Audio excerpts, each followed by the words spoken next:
My father looked me straight in the eyes. Not with sadness. Not with disappointment. But with something far colder. Contempt.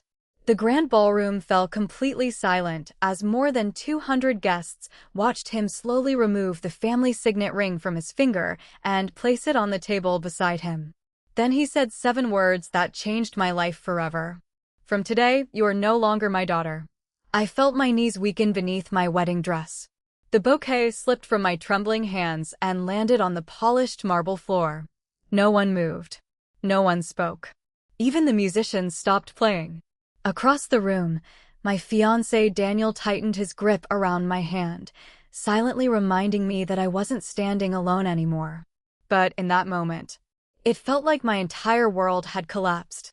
What my father didn't know was that 5 years later, the same man who had erased my existence would stand outside my front door, with tears streaming down his face, begging to meet the grandson he never believed deserved to exist. But before I tell you how that happened, you need to understand why my father hated the man I loved. My name is Emily Carter. I grew up believing my father was the greatest man in the world. When I was little, he never missed a school recital. Every birthday, he made pancakes shaped like animals. He taught me how to ride a bicycle. Every time I fell, he would smile and say, "Get up, sweetheart. Falling isn't failure. Staying down is." Those words became my favorite childhood memory. Back then, I believed my father could never stop loving me. I was wrong. Very, very wrong. My father, Richard Carter, built one of the largest construction companies in Chicago. People admired him. Employees respected him. Business magazines called him a visionary. To the outside world, he was generous, elegant, powerful. But inside our home, everything revolved around one thing: perfection. Failure wasn't accepted. Weakness wasn't tolerated. Every decision had to protect the Carter family name. Every friendship, every conversation, every future plan, especially mine. By the time I graduated from college, my father already had my entire life planned. He wanted me to marry the son of one of his wealthy business partners, a man named Christopher Hayes. Christopher was handsome, educated, rich, polite, and completely wrong for me. Whenever we had dinner together, he spent more time checking stock prices than talking to me. He remembered the price of luxury watches, but forgot my birthday twice. My father didn't care. Love fades, he always said. Money stays. Every time he repeated those words, something inside me hurt, because I still believed marriage should begin with love, not a financial statement. Everything changed on a rainy Tuesday afternoon. I stopped by a small neighborhood bookstore after work. The rain became so heavy that everyone rushed inside, including one man carrying an old cardboard box full of secondhand books. As he hurried through the door, the box slipped from his hands. Books scattered across the floor. Without thinking, I knelt down to help him. "I'm so sorry," he laughed awkwardly. "I guess gravity isn't my friend today." I laughed too. It wasn't because the joke was funny. It was because his smile felt genuine, real, different from the polished businessmen I had known my entire life. That man was Daniel Brooks. He worked 2 jobs, one at the bookstore, another delivering groceries in the evenings. His clothes weren't expensive. His car barely started. But he looked at people, not their bank accounts. Over the next few months, we kept meeting, sometimes by accident, sometimes on purpose. Coffee became dinner. Dinner became long evening walks. Long walks became dreams about the future. Daniel never promised me luxury. He promised honesty. He promised respect. He promised we'd build a life together, brick by brick. I had never felt safer. Not because he was wealthy, but because he never made me question my worth. One evening, we sat on a park bench overlooking the city skyline. The sun was setting behind the buildings. Daniel reached into his jacket pocket, pulled out a tiny velvet box, then immediately looked embarrassed. "I wanted to buy a bigger ring," he admitted quietly. "But I'd rather spend my life making you happy than spend all my savings trying to impress people." My heart shattered, in the most beautiful way possible. The diamond was tiny. The promise behind it was priceless. I said yes before he even finished asking. And for the first time in years, I felt completely free. I should have known. Freedom always comes with a price. Because less than 24 hours later, my father found the engagement ring. And everything changed forever. The morning after Daniel proposed, I woke up smiling.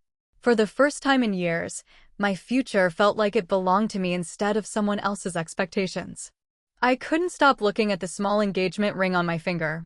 It wasn't expensive. It wasn't flashy. But every time sunlight touched the tiny diamond, I remembered the way Daniel had looked at me, as if I was the greatest blessing life had ever given him.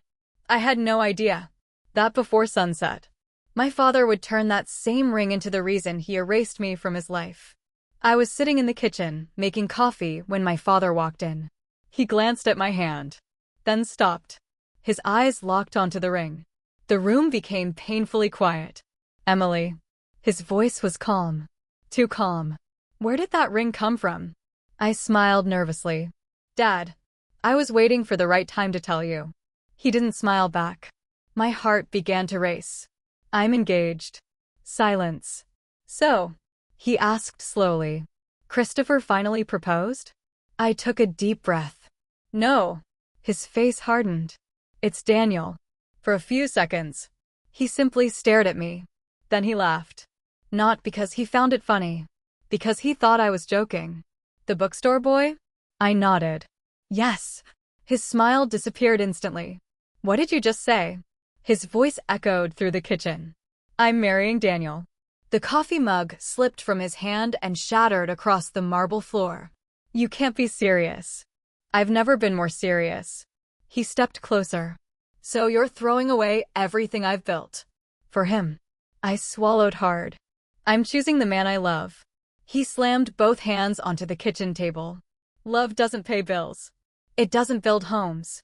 It doesn't protect families." His words hit like bullets. But I had heard this speech before. Only this time, I wasn't a little girl anymore. "Dad, I know Daniel isn't wealthy, but he works harder than anyone I've ever met. He treats me with respect. He believes in me. And he loves me." My father's eyes filled with anger. "He delivers groceries. He stocks books. Do you have any idea what people will say?" I looked directly at him. "I don't care." His jaw tightened. "I do."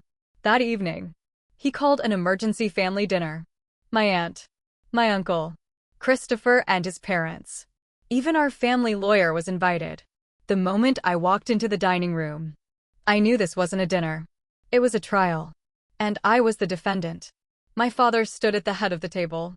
"Ladies and gentlemen, my daughter has made a terrible mistake." Every eye turned toward me. He continued. "She believes she's going to marry a man who has nothing." Christopher smirked. My cheeks burned with embarrassment. Then my father looked directly at me. "You still have time. End this childish fantasy. I've already spoken to Christopher's family. The engagement announcement can be made next month."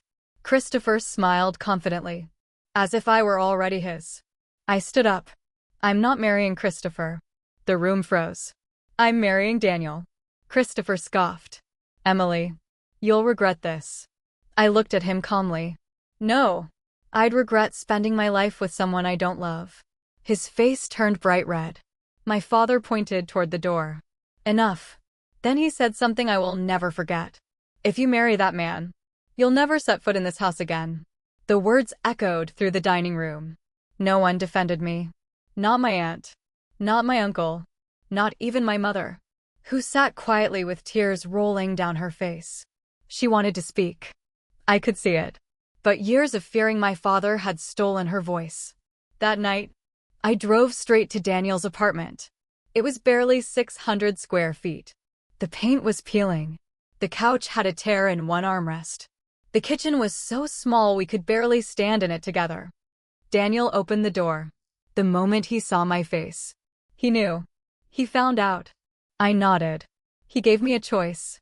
Daniel looked down. "What choice?" I wrapped my arms around him. "You. Or my family." He closed his eyes, then quietly whispered, "You should choose them." I pulled back immediately. What? You deserve a better life than I can give you. You deserve vacations. A beautiful home. Security. I can't give you those things. Tears filled my eyes. I cupped his face with both hands. You still don't understand. You're my home. Daniel broke down crying. So did I. A month later, we planned a small wedding. No luxury ballroom. No famous guests. Just a quiet church. A few close friends. And hope. Against all expectations. An invitation arrived at my parents' house. I knew they wouldn't come. But somewhere deep inside, the little girl who still loved her father kept praying. Maybe, just maybe, he would choose me. I had no idea. He was coming. Not to bless our marriage, but to destroy it in front of everyone. The morning of my wedding, I woke before sunrise. For a few seconds, I forgot everything. I looked at my wedding dress hanging beside the window and smiled. Today, I was going to marry the man I loved. Not because he was rich. Not because he could give me a perfect life. But because every time he looked at me, I felt safe. Outside, soft rain tapped gently against the glass. It wasn't the sunny wedding day every little girl dreams about. But somehow, it felt perfect. Daniel always said rain was a sign that the earth was being washed clean. Ready for a new beginning. I wanted to believe that. The church wasn't grand. It was a small stone chapel on the edge of town with wooden pews, colorful stained glass windows, and white roses lining the aisle. There were no famous guests. No expensive decorations. No orchestra. Just 40 people who genuinely cared about us. Daniel stood at the altar in a simple navy blue suit. He looked nervous. The moment our eyes met, he smiled. That smile calmed every fear inside me. I whispered to myself, this is where my real life begins. As the music started, I took my first step down the aisle. Every guest stood. Some smiled. Some wiped away tears. I searched the room one last time. A small part of me still hoped my parents hadn't completely abandoned me. Then, the heavy wooden doors at the back of the church opened. Everyone turned. My heart stopped. My father had arrived. He wasn't alone. Behind him stood Christopher, two of my father's business partners, our family lawyer, and several relatives who hadn't spoken to me in months. No one smiled. No one congratulated us. The church suddenly felt colder. Daniel quietly squeezed my hand. It's okay, he whispered. We'll get through this. I wanted to believe him. My father walked slowly toward the front. The sound of his polished shoes echoed through the silent church. Every step felt heavier than the last. He stopped only a few feet away from us. The priest smiled politely. Mr. Carter, I'm glad you came. My father didn't even look at him. His eyes never left mine. I didn't come to celebrate. The entire church fell silent. I came to stop this mistake. A nervous murmur spread through the guests. He turned toward Daniel. So, you're the man who thinks he deserves my daughter. Daniel stood tall. I don't think I deserve her. I simply love her. For the first time that day, I saw something unexpected in my father's face. Not anger. Disgust. He laughed coldly. Love. You can't even afford the ring she's wearing. Daniel remained calm. No, but I earned it honestly. That answer only made my father angrier. He stepped closer until he was standing directly in front of Daniel. Tell me, how much money do you have in your bank account? Daniel stayed silent. My father smirked. Exactly. Then he reached into his jacket pocket. He pulled out a checkbook. The room watched in disbelief. He wrote a number, tore out the check, and held it toward Daniel. There. $500,000. Take it. Disappear. And never speak to my daughter again. Gasps echoed across the church. I stared at my father, unable to believe what I was seeing. He was trying to buy my future, like it was another business deal. Daniel looked at the check, then back at my father. For a long moment, no one breathed. Finally, Daniel took the check. My heart shattered. Was this really happening? Then, without saying a single word, he slowly tore the check into tiny pieces. The paper floated gently onto the church floor. Like snow. I'll never sell someone I love. His voice was calm. But thank you for proving Emily made the right choice. The guests stared in complete silence. Someone quietly began to clap. Then another. And another. For a brief second, hope returned to my heart. But my father wasn't finished. His face turned crimson with rage. You ungrateful fool. He turned toward me. And you. I gave you everything. The best schools. The best home. The best opportunities. And this is how you repay me? Tears streamed down my face. Dad, I never wanted your money. I just wanted your blessing. For one tiny moment, his expression softened. I thought, maybe he would hug me. Maybe he would finally understand. Instead, he reached into his pocket, pulled out the old family photograph we had taken on my 16th birthday. He looked at it. Then, right in front of everyone, he ripped it in half. Then again. And again. The tiny pieces fell onto the church floor beside Daniel's torn check. His voice echoed through the chapel. From this moment, you are no longer my daughter. If anyone asks about Emily Carter, tell them she is dead. The words pierced my heart like a knife. I couldn't breathe. The little girl who had spent her whole life trying to make her father proud died in that moment. My mother suddenly stood up. Richard, please. Her voice trembled. This is still our daughter. He didn't even turn around. If you leave with her, don't come back either. The church was silent. My mother froze. She looked at me, then at him. Her hands shook uncontrollably. Slowly, she sat back down. Not because she didn't love me, because fear had controlled her for too many years. I realized then, I had truly lost my family. Daniel gently took both of my hands. His eyes were full of tears. We can still leave. No one will blame you. I looked around the church, at the broken photograph, the torn check, the people watching in stunned silence. Then I looked into Daniel's eyes. For the first time all day, I smiled. A real smile. No, I've already lost one family. I'm not losing the man who chose me. I turned toward the priest. My answer is still yes. The priest nodded quietly. Daniel whispered, so is mine. And despite everything, we were married. Not with applause. Not with celebration. But with courage. As we walked out of the church hand in hand, my father never looked back. Neither did I. At least, that's what I thought. Because 5 years later, the past I believed was buried forever would come knocking on my front door the first night after our wedding. Daniel and I didn't check into a luxury hotel. There was no honeymoon suite. No ocean view. No champagne waiting on the table. Instead, we drove back to our tiny one-bedroom apartment on the west side of Chicago.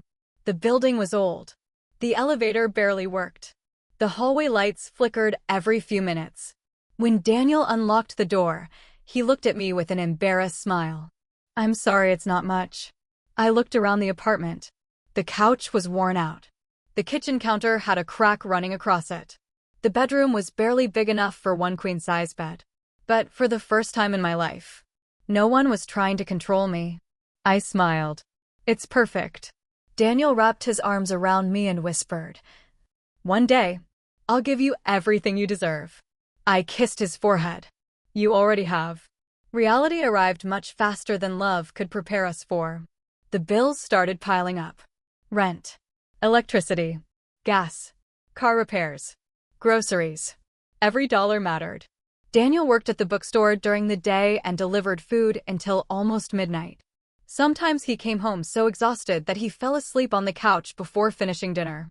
Every morning, he apologized. I'm sorry you have to live like this. Every morning. I gave him the same answer. I'd rather struggle with you than be rich without you. I found a job as a receptionist at a small medical clinic. It wasn't glamorous. The pay wasn't great. But together, we earned just enough to survive. There were weeks when our refrigerator looked almost empty. One evening, I opened it and found only half a carton of milk, a few eggs, and some bread. I sighed. Daniel quietly walked into the kitchen. What are we having for dinner? I smiled. French toast. He laughed. We're getting fancy now? Neither of us admitted that it was all we could afford. Every Friday night, We had a tradition.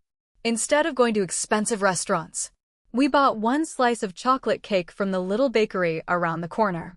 One slice. 2 forks. We sat on the apartment floor because we couldn't afford a dining table. Daniel always gave me the bigger half. Every single time.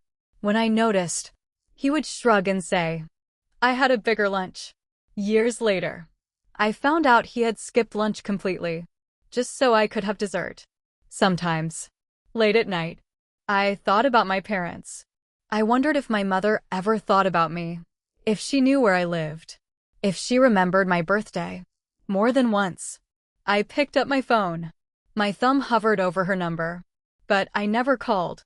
Not because I didn't want to, because I remembered my father's last words. "Tell everyone she's dead. Dead people don't call home." One rainy afternoon, about 8 months after the wedding, I walked into the bathroom holding a small white box.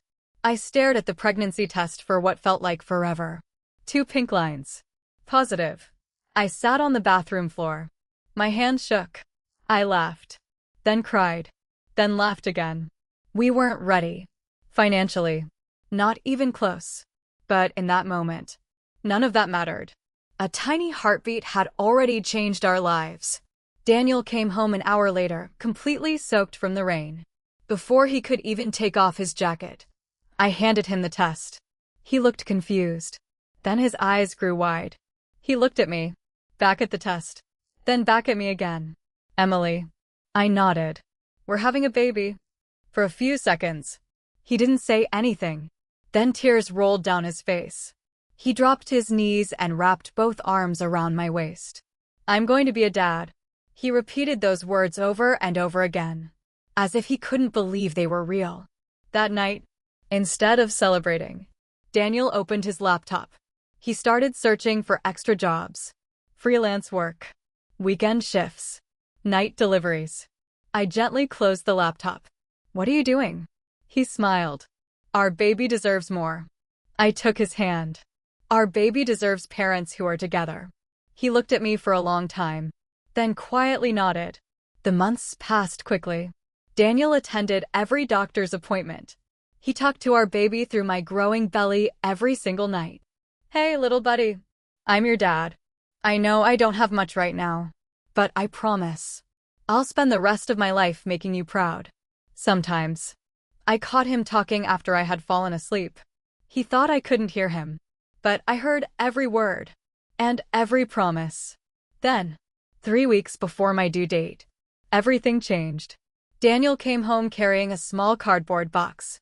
Inside were his father's old wristwatch, his guitar, and the camera he had treasured since high school. I frowned. "Why do you have these?" He avoided my eyes. "I sold them." My heart sank. "You what?" "We needed the money." I stared at him in disbelief. "Daniel, those were the only things your father left you." He smiled softly. "I know. Objects can be replaced. Our son's future can't." I couldn't stop crying. That night, I realized something my father had never understood. A rich man gives what's convenient. A loving man gives everything he has. 3 weeks later, in the middle of a snowy December night, I went into labor. Daniel grabbed the hospital bag with shaking hands. He was so nervous. He accidentally put on 2 different shoes. Despite the fear, I couldn't stop laughing. As he helped me into the car, neither of us knew that the tiny boy about to enter the world would one day become the reason my father came to my door, begging for a second chance. The first cry of my son was the most beautiful sound I had ever heard. In that single moment, the pain, the fear, the years of rejection, everything faded away. The nurse gently placed him in my arms. He was tiny. His cheeks were bright pink. His little fingers wrapped around mine with surprising strength. Tears rolled down my face before I even realized I was crying. Daniel stood beside the hospital bed, completely speechless. I'd never seen him cry like that before. He kissed our son's forehead and whispered, "Hi, buddy. I've been waiting for you." We named him Noah, not because it was fashionable, but because it meant rest, comfort, and new beginnings. Exactly what our lives needed. Daniel looked at Noah and smiled. He'll never wonder if he's loved. That promise became the foundation of our family. Life didn't become easier overnight. If anything, it became harder. Diapers, formula, doctor visits, sleepless nights.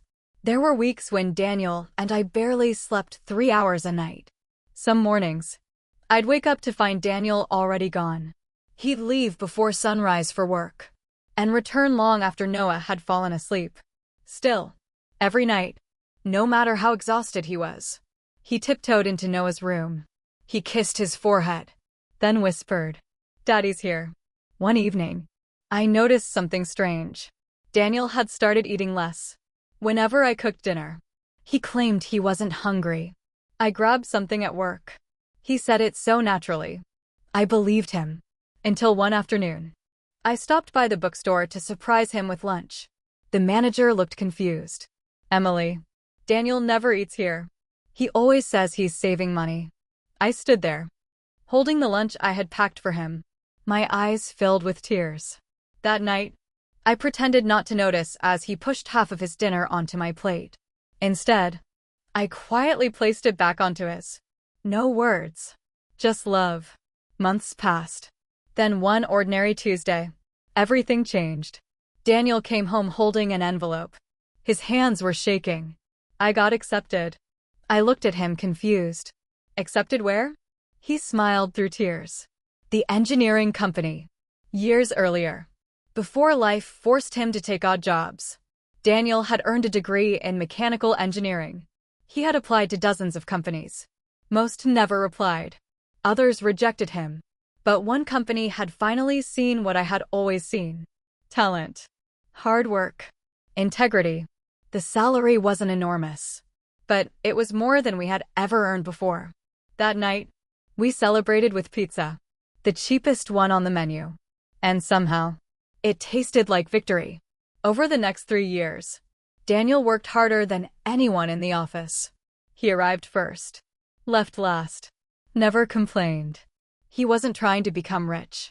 He simply wanted Noah to have opportunities we never had. Slowly, promotions came, then another, then another. Soon, he was leading projects, training new engineers, speaking at industry conferences. The same people who had once ignored him now asked for his advice. Every success reminded me of something my father had never understood. A person's value isn't measured by where they begin. It's measured by who they become. Our lives changed, but not our hearts. We moved into a modest 3-bedroom house. Not a mansion, just a warm home with a small backyard. Daniel built Noah a wooden tree house with his own hands. Every Saturday morning, the two of them worked on little projects together. Birdhouses, toy cars, bookshelves. One afternoon, I overheard Noah asking, "Daddy, are we rich?" Daniel laughed. My father disowned me for marrying a poor man. 5 years later, he begged to meet his grandson. Part 5. The boy who changed everything. The first cry of my son was the most beautiful sound I had ever heard. In that single moment, the pain, the fear, the years of rejection, everything faded away. The nurse gently placed him in my arms. He was tiny. His cheeks were bright pink. His little fingers wrapped around mine with surprising strength. Tears rolled down my face before I even realized I was crying. Daniel stood beside the hospital bed, completely speechless. I'd never seen him cry like that before. He kissed our son's forehead and whispered, "Hi, buddy. I've been waiting for you."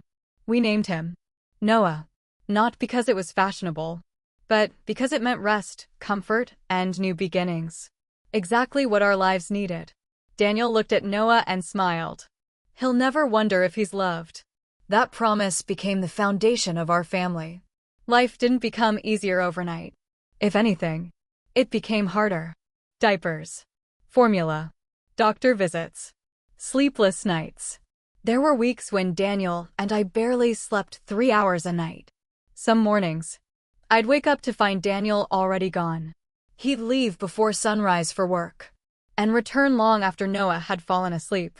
Still, every night, no matter how exhausted he was, he tiptoed into Noah's room. He kissed his forehead, then whispered, "Daddy's here." One evening, I noticed something strange. Daniel had started eating less. Whenever I cooked dinner, he claimed he wasn't hungry. I grabbed something at work. He said it so naturally. I believed him. Until one afternoon, I stopped by the bookstore to surprise him with lunch. The manager looked confused. "Emily, Daniel never eats here. He always says he's saving money." I stood there, holding the lunch I had packed for him. My eyes filled with tears. That night, I pretended not to notice as he pushed half of his dinner onto my plate. Instead, I quietly placed it back onto his. No words, just love. Months passed. Then one ordinary Tuesday, everything changed. Daniel came home holding an envelope. His hands were shaking. I got accepted. I looked at him confused. Accepted where? He smiled through tears. The engineering company. Years earlier, before life forced him to take odd jobs, Daniel had earned a degree in mechanical engineering. He had applied to dozens of companies. Most never replied. Others rejected him. But one company had finally seen what I had always seen. Talent. Hard work. Integrity. The salary wasn't enormous, but it was more than we had ever earned before. That night, we celebrated with pizza, the cheapest one on the menu. And somehow, it tasted like victory. Over the next 3 years, Daniel worked harder than anyone in the office. He arrived first, left last, never complained. He wasn't trying to become rich. He simply wanted Noah to have opportunities we never had. Slowly, promotions came, then another, then another. Soon, he was leading projects, training new engineers, speaking at industry conferences. The same people who had once ignored him now asked for his advice. Every success reminded me of something my father had never understood. A person's value isn't measured by where they begin. It's measured by who they become. Our lives changed, but not our hearts. We moved into a modest 3-bedroom house. Not a mansion, just a warm home with a small backyard. Daniel built Noah a wooden tree house with his own hands. Every Saturday morning, the two of them worked on little projects together. Birdhouses, toy cars, bookshelves. One afternoon, I overheard Noah asking, "Daddy, are we rich?" Daniel laughed. "Not because of money. We're rich because every night we eat dinner together." I smiled from the kitchen. That answer was worth more than every dollar my father had ever earned. Then came the phone call. That changed everything. Daniel had designed a safety system that dramatically reduced accidents at construction sites. His company submitted the project for a National Innovation Award. A month later, he won, not just the award, but a live interview on national television. When the producer called, Daniel immediately said, "I don't want to do it alone. My wife belongs beside me." The day of the interview, I stood backstage holding Noah's little hand. He was 5 years old now, curious, kind, and always asking questions. He looked up at me. "Mommy, why are there so many cameras?" I smiled. "Because today people are going to hear Daddy's story." The host welcomed us onto the stage. Bright lights surrounded us. The audience applauded. The interview began with questions about Daniel's invention.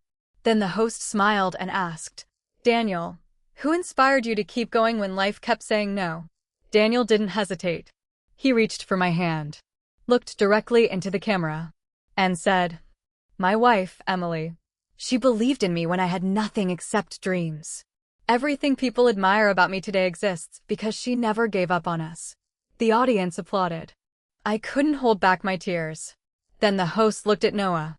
"Young man, what do you want to be when you grow up?" Noah grinned. "I want to be kind, just like my dad." The entire studio fell silent. Some people smiled. Others wiped away tears. None of us realized, hundreds of miles away, a man sitting alone in a luxury penthouse had just frozen in front of his television. His coffee cup slipped from his hand, shattered across the floor. He stared at the screen, unable to breathe, because beneath my smiling face, the television displayed my full name, Emily Carter Brooks, the daughter he had told the world was dead. was alive, happy, and standing before the entire nation. Richard Carter whispered only 4 words. "What have I done?"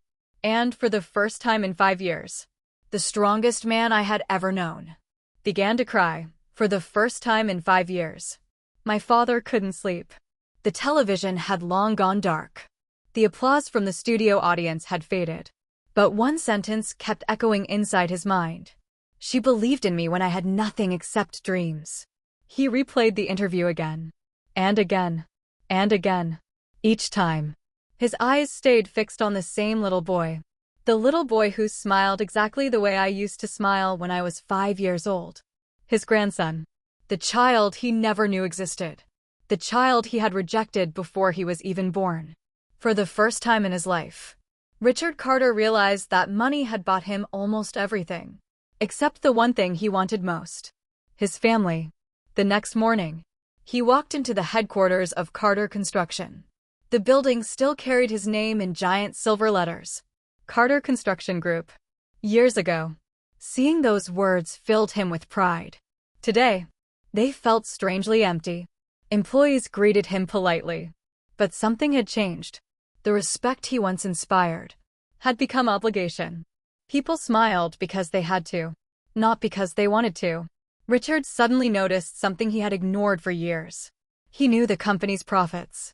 He knew every contract, every investment, every stock price. But he didn't know the names of half the people working for him. Success had made him wealthy. It had also made him lonely. That afternoon, he called his assistant into the office.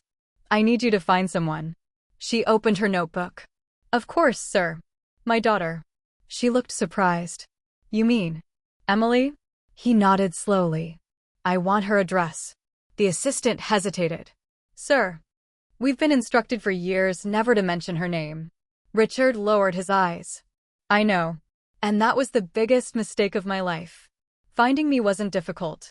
Finding the courage to face me was another story." For 3 weeks, he drove past our neighborhood almost every evening. He parked across the street, then left, without knocking, without speaking, without even stepping out of his car. Fear had finally entered the life of a man who had once frightened everyone else. Meanwhile, life inside our little house couldn't have been more different.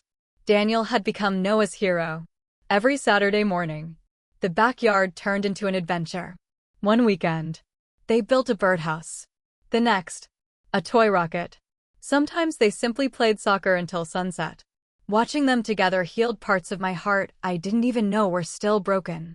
Noah never asked where my parents were. He didn't need grandparents to feel loved. He already had everything he needed. Or so I believed. One evening, as we finished dinner, Noah looked up from his plate. "Mom, can I ask you something?" "Of course." "How come Daddy has parents, but you don't?" The room became silent. Daniel quietly reached for my hand under the table. I forced a smile. "I do have parents. So where are they?" I searched for the right words. "They made some choices a long time ago." "Were they bad choices?" I looked at Noah. His innocent blue eyes waited patiently for an answer. Finally, I nodded. "They forgot that loving someone is more important than being right." Noah thought about that for a moment, then quietly said, "If they say sorry, would you forgive them?" I couldn't answer, because honestly, I didn't know. Across town, my father sat alone in his enormous dining room. A table built for 12 people. One plate, one fork, one glass. Silence. He looked around the empty room. 5 bedrooms, 3 living rooms, luxury cars, expensive paintings. Yet not a single laugh echoed through the house. Not anymore. He suddenly remembered something Daniel had once said in that television interview. "We're rich because every night we eat dinner together." Richard looked at his untouched meal, then quietly pushed the plate away. For the first time, his mansion felt smaller than my little kitchen. Days later, he received another blow. The board of directors requested an emergency meeting. Competition had grown stronger. Several major contracts had been lost. Investors were pulling out. One director spoke carefully. "Mr. Carter, we believe it's time to appoint a younger CEO." Richard stared at them in disbelief. This company is my life. Another director sighed. That's exactly the problem. After 40 years, the empire he had sacrificed everything to build no longer needed him. He signed the retirement papers with trembling hands. As he left the building, he looked one last time at the giant silver letters. Carter Construction Group. For decades, he thought that name would be his legacy. Now he understood. A family name means nothing if your family no longer wants to say it. That night, he opened an old wooden box hidden in the back of his closet. Inside were photographs. My first birthday. My high school graduation. A Father's Day card I had made with crayons when I was 6 years old. On the front, it read, "My daddy is my hero." His hands shook as he opened it. Inside, in childish handwriting, I had written, "No matter how old I get, I'll always love you." A tear landed on the paper. Then another. Richard buried his face in his hands and sobbed. Not quiet tears. The kind of tears that come when a person finally realizes they cannot undo the worst decision of their life. The following Saturday, without telling anyone, he got into his car. This time, he didn't drive past my street. He stopped, walked to my front door, and stood there for almost 5 minutes. His hand hovered over the doorbell. He looked through the front window. Inside, he saw Daniel helping Noah build a wooden toy airplane. He heard laughter. Real laughter. The kind that money can never buy. Richard whispered to himself. She found the life I tried to stop her from having. His eyes filled with tears. Finally, he pressed the doorbell. Inside the house, Noah looked toward the front door. "Daddy, I think someone's here." Daniel stood up, walked toward the entrance, opened the door, and froze. Standing on our front porch, with tears running down his face, was the man who had once declared that I was dead. My father. Daniel stood frozen in the doorway. For a long moment, neither man spoke. The cool autumn wind carried dry leaves across the front porch. My father looked older than I remembered. His shoulders, once always straight with confidence, now seemed heavy. His silver hair was thinner. Dark circles surrounded his tired eyes. He looked less like the powerful businessman who had once controlled every room he entered, and more like a man carrying years of regret. Daniel finally broke the silence. "Richard." My father nodded slowly. "I know I have no right to be here." Daniel didn't answer. He simply stepped outside and gently closed the front door behind him. Inside the house, I was helping Noah clean up his toys. I had no idea. The past had just arrived at my front door. "I suppose you want me to leave." My father spoke quietly. Daniel looked at him for a few seconds. "I don't get to make that decision." Richard lowered his eyes. "I know. I came to see Emily. And," his voice cracked, "if she'll allow it, I'd like to meet my grandson." The words were barely louder than a whisper. For the first time, Daniel saw genuine shame in the man who had once humiliated him. Before Daniel could answer, Noah's little voice echoed from inside the house. "Daddy? Who's at the door?" Daniel hesitated, then turned toward the living room. "Buddy, can you stay inside with Mom for a minute?" "Okay." Noah happily ran back toward the kitchen. Daniel took a deep breath. "I'll ask Emily." He opened the door, walked inside, closed it quietly behind him. I immediately noticed the expression on his face. Something was wrong. Very wrong. "Daniel, what happened?" He didn't answer immediately. Instead, he gently took my hand. "Emily, there's someone outside." I frowned. "Who?" He looked into my eyes. "Your father." Time stopped. The mug I was holding slipped from my hands and shattered across the kitchen floor. For a second, I couldn't breathe. 5 years. 5 birthdays. 5 Christmases. 5 years without a single phone call. Without a single letter. Without one apology. And now, he was standing outside my home. "I'll tell him to leave," Daniel said softly. I closed my eyes. Part of me wanted exactly that. To lock the door. To protect the life we had built. But another part of me, the little girl who once waited by the window hoping her father would come home early, still wanted answers. I opened my eyes. No. I'll talk to him. When I stepped onto the porch, my father looked up. For a moment, neither of us moved. He stared at me as if he couldn't believe I was real. His eyes filled with tears. You look happy. It was the first kind thing he had said to me in years. I nodded. I am. He smiled weakly. I'm glad. Silence settled between us again. Finally, he whispered. I'm sorry. 2 simple words. The words I had imagined hearing 1,000 times. The words that arrived 5 years too late. I'm sorry for everything. I'm sorry for choosing my pride over my daughter. I'm sorry for trying to buy Daniel. I'm sorry for telling the world you were dead. Every sentence broke his voice a little more. Tears rolled freely down his face. I watched your interview. I saw your husband. I saw your little boy. I realized I lost the greatest blessing God ever gave me. I listened without speaking. Not because I wasn't emotional. Because I had spent 5 years learning how to live without those words. He slowly reached into his coat pocket. I brought something. He handed me a small envelope. Inside was the torn family photograph from my wedding day. Every tiny piece, carefully taped back together. It wasn't perfect. The cracks were still visible. Some corners were missing. My father smiled sadly. I spent 3 nights putting it back together. I know it can never be the way it was. But I hoped maybe we still could. My hands trembled. Because the photograph looked exactly like us. Broken. Scarred. Trying to become whole again. Then, he looked toward the living room window. I know I don't deserve to ask this. But could I meet him? My grandson. His voice almost disappeared. Just once. I don't expect him to call me Grandpa. I don't expect forgiveness. I only want to see him. I want him to know that his grandfather made the biggest mistake of his life. Before I could answer, the front door opened. Little Noah stepped outside. He held his favorite toy airplane in one hand. He looked at my father curiously, then at me. Mom, who is this? I swallowed hard. The words refused to come out. Richard slowly knelt down, keeping a respectful distance.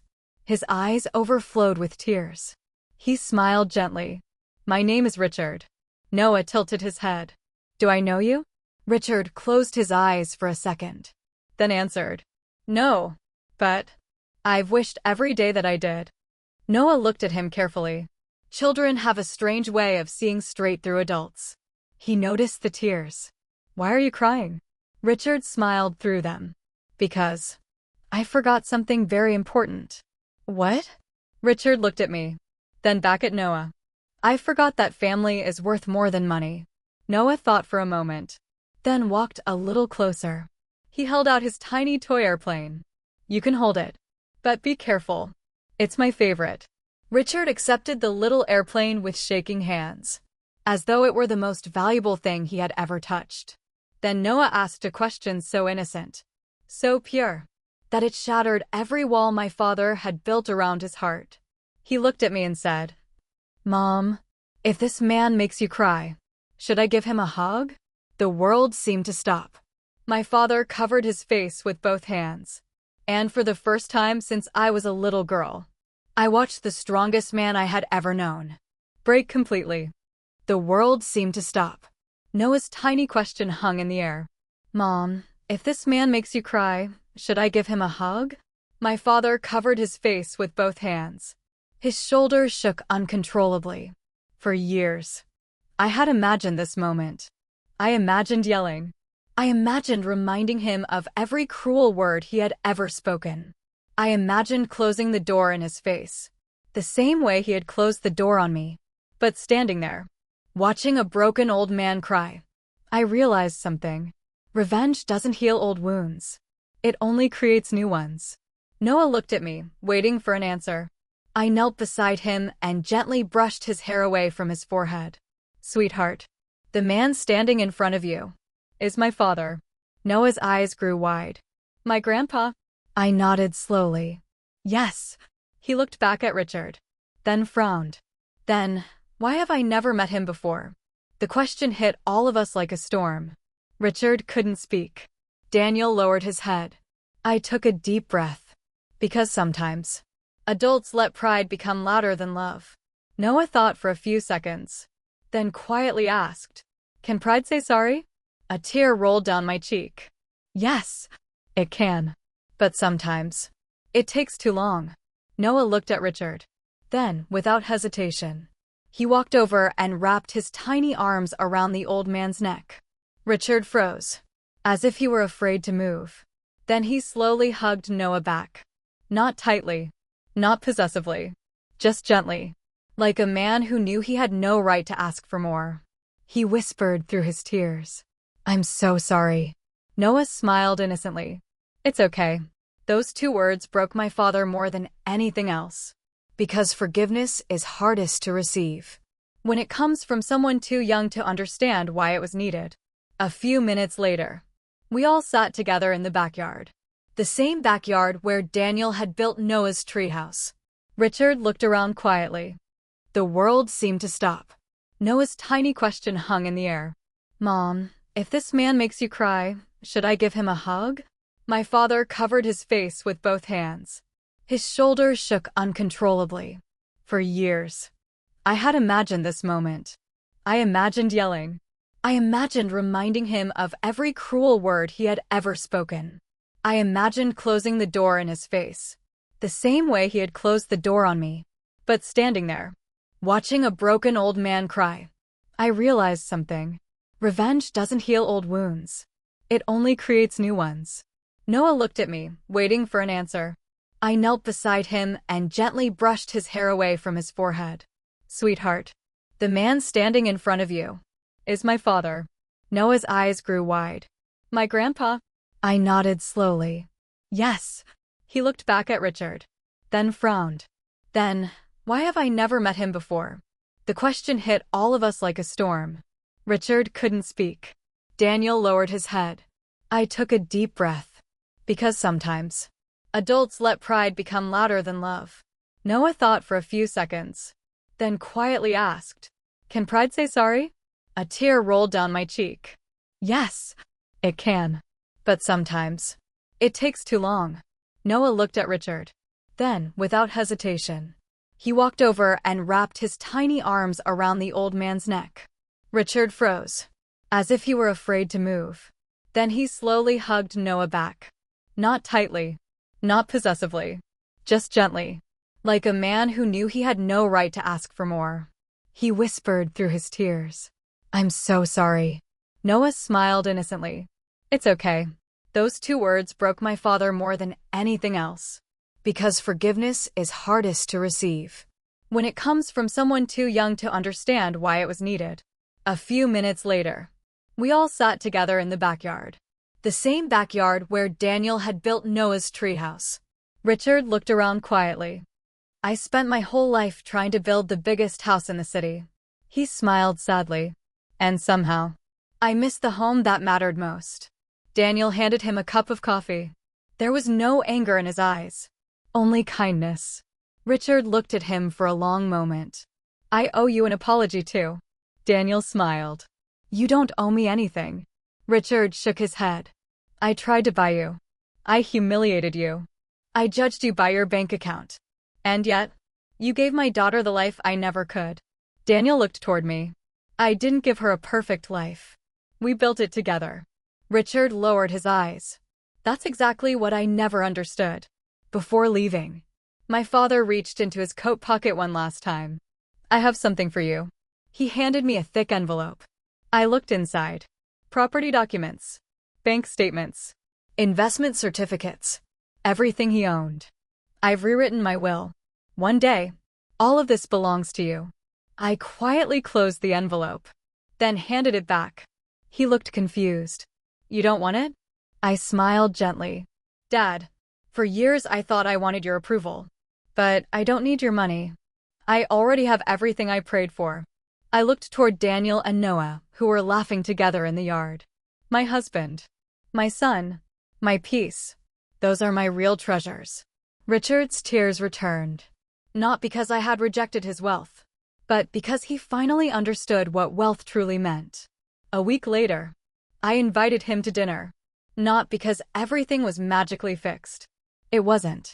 Trust doesn't return in a single afternoon. Some wounds need time. Some scars never disappear. But healing always begins with one small step. Richard arrived carrying a small wooden toolbox. Noah ran to him excitedly. "Grandpa," the word echoed through the house. Richard closed his eyes. For years, he had dreamed of hearing someone call him that. Now, he finally had. Together, he and Noah spent the afternoon building a birdhouse in the backyard. Daniel joined them. The 3 generations laughed together. Watching from the kitchen window, I realized something beautiful. The same hands that once tore my family apart were now helping build something new. That night, after everyone had gone home, Richard left a letter on our kitchen table. I found it after he left. It read, "Emily, there was a time when I believed success meant making the right investments, winning every negotiation, and protecting the Carter name at all costs. I was wrong. The greatest investment I ever had was my daughter. And I almost lost her forever. Daniel taught me that a man's worth is measured by his character, not his salary. Noah taught me that children don't remember how rich you were. They remember how loved they felt. And you taught me the hardest lesson of my life. Pride can build walls, but love is the only thing that can bring them down. I don't know how many years God will give me, but I promise you this. Every one of them will be spent trying to become the father you deserved all along. I love you, Dad." I folded the letter carefully, not because it erased the past. Nothing ever could. But because it reminded me that people can change, if they are willing to face the truth. Sometimes, the richest people in the world are the poorest in love. And sometimes, the people who begin with nothing end up having everything that truly matters. As I looked through the window, I saw Noah sitting on Daniel's shoulders while my father laughed beside them. For the first time in many years, it didn't feel like something had been restored. It felt like something entirely new had been born.